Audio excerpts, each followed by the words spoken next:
namenye neza yuko ntawe akwiringiye Mana wigeze akorwa n'isoni. Yewe Yesu mwene Dawidi ndakwinginze, ukwiringiye wese ntabwo ajya akorwa n'ikimwaro, ukwiringiye wese uramurengera, ukwiringiye wese uramutabara, ukwiringiye wese uramwiyereka. Ngo ntawakwiringira Imana ngo imuhemukire, ngo ntawayikoreye wigeze akorwa n'isoni.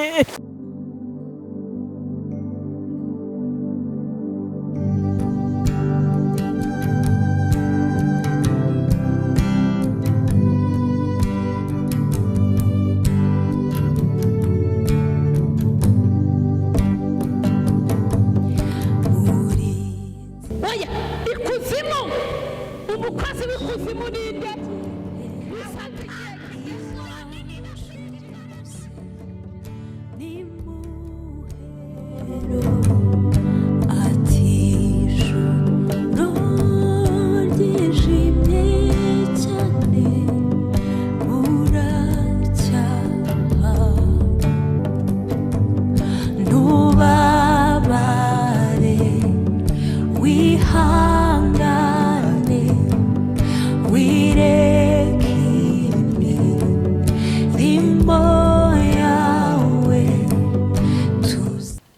Turabashuhuje inshuti z'Imana, turabashuhuje mu izina rya Yesu Kristo umwami Imana yacu wabambwe ku musaraba. Imana ibaha umugisha. Dushimye Imana kuri uyu munsi twongeye kuboneka kuri Holy TV Rwanda, televiziyo y'ivugabutumwa ry'Imana. Inshuti zanjye bakundwa mudukurikira umunsi ku wundi, tuba tubibona Imana ijya ibaha umugisha. Gukurikirana ijambo ry'Imana ni byiza, hari aho bikura, hari aho bitereka. Reka mbabwire, kuba muri Yesu biruta byose. Kuba muri Yesu ni ubutsinzi, kuba muri Yesu nibwo buzima, kuba muri Yesu nibyo bitanga amahoro. Amahoro waburiye mu isi nta handi wayakura atari kuri Yesu. Amahoro waburiye mu miryango nta handi wayakura atari kuri Yesu. Amahoro waburiye mu buzima bwa buri munsi nta kindi ubuza, ariko ukabura amahoro nta handi wayakura, ni muri Yesu. Imana rero ibaha umugisha. Ni ukuri ndanezerewe kandi nezerewe Imana no ku bwanyu munkurikirana. Imana ijya ibaha umugisha. Ndifuza rero ko tuganira ku magambo y'Imana ari mu gitabo cya Rusi. Amagambo y'Imana ari mu gitabo cya Rusi.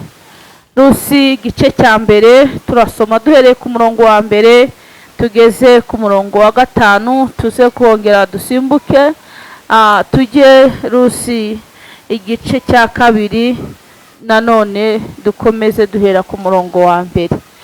Aya magambo ya Rusi rero ni amagambo akomeye, ni amagambo ngira ngo agusubizemo imbaraga, ni amagambo ngira ngo akongere ibihe byo komatana n'Imana, akongera ibihe byo kongera kujya muri mudu yo kwegerana n'Imana yawe cyane, kujya muri mudu yo kongera gushaka ubusabane n'Imana yawe cyane.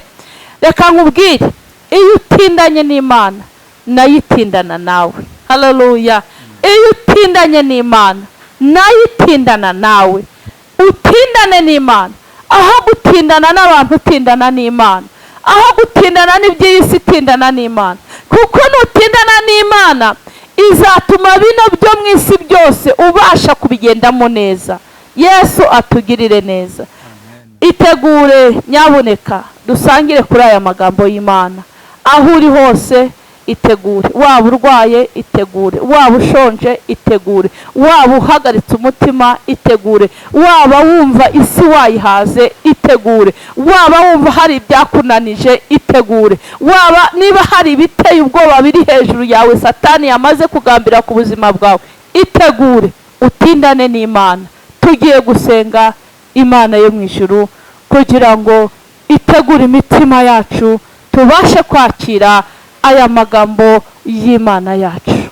Mana data wa twese, Mana y'amahoro, Mana yo kwizerwa, Mana yo kwiringirwa, Mana y'ubutware, Mana y'ubushobozi, Mana twiringiye, Mana tubona uko bukeye n'uko bwije, Mana iturengera mu bikomeye, Mana yatugiriye neza, ikatugirira icyizere, ikaduha kuboneka kuri Holy TV Rwanda. Mana Nyiringabo, nyemerera data wa twese, umuntu wese ukurikiye Holy TV Rwanda, Mana Nyiringabo, akugirireho umugisha ukomeye, wumve gusenga kwe. Mana yanjye, Mana igira neza, witamurure ku buzima bwe, wiheshe icyubahiro ku buzima bwe, aho umuntu wese ari, haba muri Afurika, haba mu bihugu byo hanze. Uwiteka Imana ishobora byose, gira icyo urema Mwami Yesu, gira icyo urema nyakubahwa Imana, gira icyo ukora Yesu Nyiringabo, gira icyo ukora ubahe gukomera, gira icyo ukora ubahe kwihangana, gira icyo ukora ubahe gutindana nawe, gira icyo ukora zeni ebone sayini wayasikaya, babasha gutindana n'ubwiza bwawe, kuko utindana n'ubwiza bwawe wese azekota na wayasi erebo. Hari icyo aza gusarura, hari icyo aza kubona, hari icyo aza kugeraho, hari icyo aza koteniwa alasine waya. He data wa twese, hari izindi mbaraga zimugarukaho, hari izindi mbaraga ziri bumubonekeho, hari ubundi bwiza buri bumugaragareho, hari ubundi bwiza buri buboneke mu ruhande rwe. Eletaniwa yasire, ibyasaga nk'ibikomeye ku buzima bwe, ndabizi ko hari ukuri bubigenze Mwami Yesu. Ayi data Nyiribihe, nyemerera data wa twese, utwemerere tukugireho umugisha, abagukurikiye bose tukugireho umugisha, uduha ubwenge Mana muri iri jambo, haba ari wowe uriherekeza Nyiringabo Imana, haba ari wowe urisobanura etangone wayasire, kuko twebwe ubwacu ntitwashobora gusobanura. Reka Mwuka Wera asobanurira abantu be, reka Mwuka Wera asobanurira imitima yari itenteburitse, reka Mwuka Wera otani obene saya bonesire gaeri. Ayi data wa twese, reka Mwuka Wera agendagende, abari bacitse intego wongeremo imbaraga, abari batenteburitse wongere ubahagurutse Mwami wanjye. Ayi nyakubahwa Imana ishobora byose, reka iri jambo ryinjire mu mitsi no mu misokoro, reka iri jambo ryinjire mu mitima Mwami Yesu, reka iri jambo rijagajage mu mubiri w'umuntu hose, reka iri jambo ryo kugiraho rigarukira rijagajaga ahantu hose. Yesu mwene Dawidi, ndabizi yuko Mana ushoboye byose, ndabizi yuko Mana nta kikunanira, ndabizi yuko Mana uri Imana igira neza, ndabizi yuko Mana ujya unyuranya ibihe, ndabizi yuko Mana ujya uhindura amateka, ndabizi yuko Mana hari icyo wakora. Helelo waboni etangone sire drayi. Yesu mwene Dawidi, Yesu mwana w'intama w'Imana. Oh haleluya, Yesu shimwa, oh data shimwa. Yego Mwami Yesu, nukuri data Nyiringabo, ingabo zitabaraho urugamba rwakomeye, hari ubwoko bwawe bukomerewe n'intambara zitandukanye. Herega data twese ntabwo tugeragezwa kimwe, herega data buri muntu wese aba afite ikigeragezo cye, buri muntu wese aba afite igihanda ku ruhare rwe. Ariko ubw'ingabo zitabaye ndabizi hari icyo ugiye kuremera ubwoko bwawe waremye. Ndabizi Mana yanjye data Nyiringabo, haze ni otana wayasire drayi. Yego data genda ku bitanda by'abarwayi, yego data genda ku bitanda by'abarembye, haba bari muri bomboni, abo ngabo bari muri koma, abo ngabo bamaze imyaka n'imyaniko mu bitaro. Si elebo, hayiwe data wa twese, umunsi ku wundi nta gihe batabonana n'abaganga, ariko wowe muganga mukuru hari icyo warema. Wowe muganga mukuru wose ne wabonesaya. Ha data wa twese Imana, muganga mukuru genda mu bitaro byose bigize isi yose, genda mu bitaro byose Mana we. Hari umuntu ozeni wa esansere bonesire, uri mubona nta kindi ategereje ari ukuboko kwawe. Ngaho rero Mana, ubwo mbona ingabo zitabaye, ubwo mbona ugenda azeni otana wayasire. Yesu mwene Dawidi, nikotana waya. Reka ikiganza cyawe gikore kuri uwo murwayi zenewa ebonesire. Reka ikiganza cyawe gikoreho mana, reka gikoreho papa, reka gikore kuri iyo nda ezenewaya, ibyananiranye bitungane.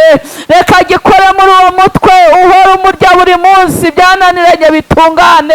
Reka gikore kuri urwo ruti rw'umugongo wananiranye ezeni otana waya osire bone sayini, ibyananiranye bitungane. Reka ukore kuri iyo kanseri data nyiringabo mana ishobora byose, ibyananiranye bitunganye. Reka ukore kuri izo mpyiko nyakubahwa Imana, ibyananiranye bitungane. Reka ukore kuri iyo hepatite nyakubahwa Imana azeniwa atangone he data wa twese, ibyananiranye bitungane. Yesu mwene Dawidi, mwana w'intama w'Imana, turagutakambiye data wa twese, Imana ishobora byose, turaguhamagaye Yesu mwene Dawidi. Genda genda mana, genda genda kuri ufite ikibazo cy'amara, genda genda uwo warwaye kanseri yo mu gutwi, genda genda mwami Yesu waguri mu mungu amagufa azeni otana waya. Data wa twese, Imana ishobora byose, genda genda kuri uwo mana, ibihabya bisa nk'ibyaboze, genda genda mana we, genda genda urwo ruhu rwananiranye, genda genda mana we. Reba reba reba abana bawe wishyiriyeho b'abaganga bananiwe, umanuka ukora iby'ubutwari. Yesu mwene Dawidi, mwana w'intama w'Imana, ndaguhamagaye papa, ndaguhamagaye mana we, ndaguhamagaye izo ndwara zabuze urukingo n'umuti ugira icyo uzikoraho papa.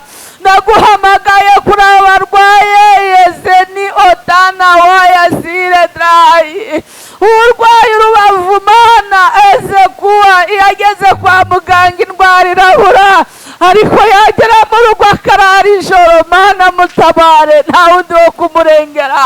Ni wowe ufite ijisho rigari ritagira aho rigarukira mana we, ni wowe utajya ugira aho uhishwa yewe data. Hayi Mana ishobora byose, mana y'amahoro, mana igira neza, ayi data wa twese.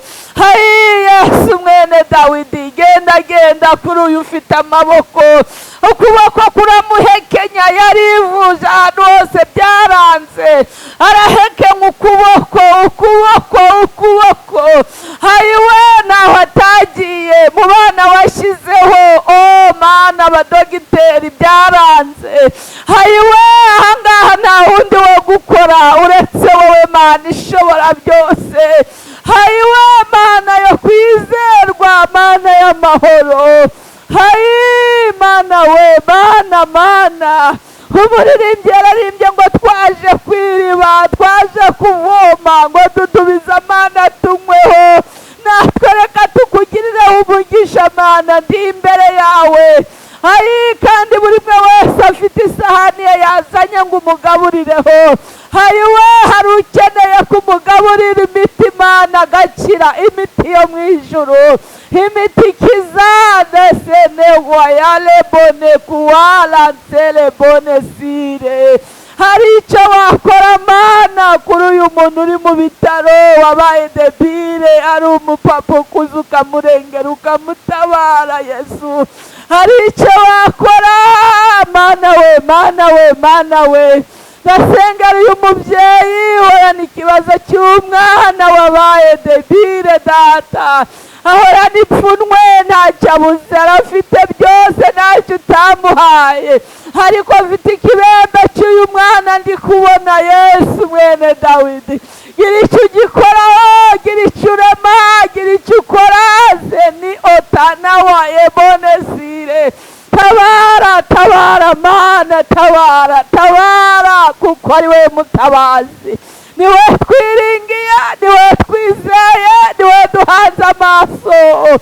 Umuririmbyi yararirimbye ngo niringiye imbabazi zawe n'urukundo rwawe rudashira. Namenye neza yuko ntawe yewe Yesu mwene Dawidi ndakwinginze ukwiringiye wese ntabwo ajya akorwa n'ikimwaro ukwiringiye wese uramurengera ukwiringiye wese uramutabara ukwiringiye wese uramwiyereka ngo ntawakwiringira Imana ngo imuhemukire ngo ntawayikoreye wigeze akorwa n'isoni ntawakoreye Imana wakozwe n'isoni itamurure Mana ku bantu waremye itamurure Mana ku bashonje itamurure Mana ku barwayi itamurure Mana ku bakobwa bakoze amakwe bagakora amakwe umwaka ugashira undi ugataha batarabona urubyaro Mana ndasengera abantu batabyara Mana we gira icyo urema gira icyo urema ugira icyo ukora mu izina rya Yesu Mana Nyiringabo sinzi impamvu bimanutse muri ubu buryo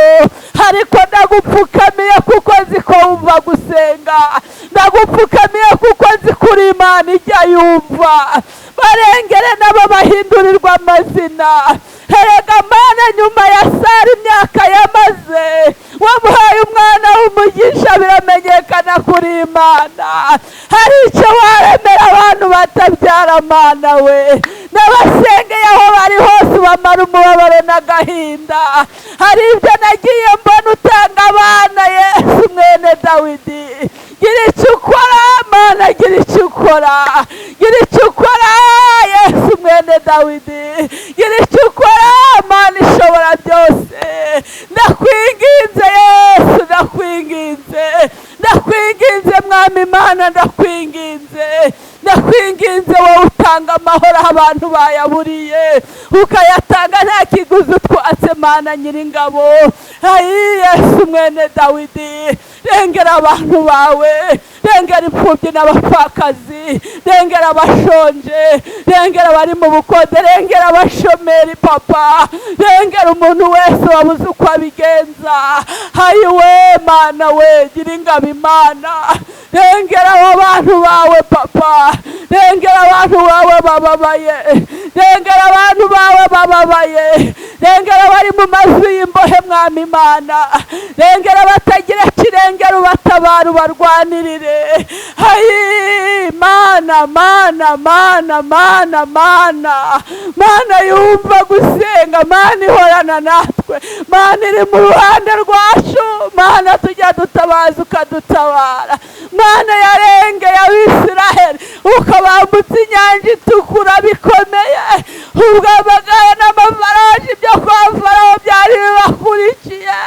imbere n'inyuma nta nzira hagati hepfo no haruguru byanze ariko warahaserutse uyu munsi turavuga ngo uri Imana yarengeye Abisiraheli rengera buri muntu wese Mana rengera buri muntu wese wabuze uko abigenza rengera buri muntu wese wabuze icyerekezo rengera buri muntu wese ubabaye rengera buri muntu wese ufite amarira rengera buri muntu wese ufite umubabaro muremere ishimwe umuremere ibyiringiro byo kongera kutene wayasire reze takire bone sayini haize niwa asene volebo urakoze Mana we urakoze ko ndi mugendagenda mbona ugendagenda genda Mana genda Nyiringabo genda mutware w'abatware genda bwugamo bw'umugaro genda Samitaruma genda amahoro yanjye genda Mana